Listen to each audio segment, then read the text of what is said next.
അപ്പോൾ ഇതുപോലെ കാക്കുവിൻ്റെ അടുത്ത് നിന്ന് പാട്ട് പാടിയിട്ട് ഒരുപാട് മാസങ്ങളായിട്ടോ. ഇതുപോലെ കാക്കു എടുത്തിട്ടുണ്ടെന്നുണ്ടെങ്കിൽ എനിക്ക് പാടാനൊരു ടെൻഷനും ഇല്ല, അല്ലെങ്കിൽ ചെറിയൊരു ടെൻഷനൊക്കെ ഉണ്ട്.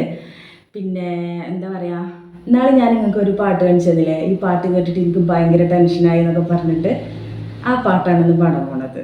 മക്ക മണ്ണിൽ നിൽക്കും നേരം കൽവിൽ നിന്നൊരു തേങ്ങൽ ഹക്കായോന്റെ കബം ചാരെ കണ്ണീർ കൊണ്ടൊരു കായൽ ആദ്യമായി കാണുന്നവർ ആത്മാവ് നീറിപ്പോയിതാ ആകമേ ഒരുകുന്നിതാ മിഴികൾ രണ്ടും പൂട്ടിടാതെ അഴകിൽ നോക്കിയിരുന്നിതാ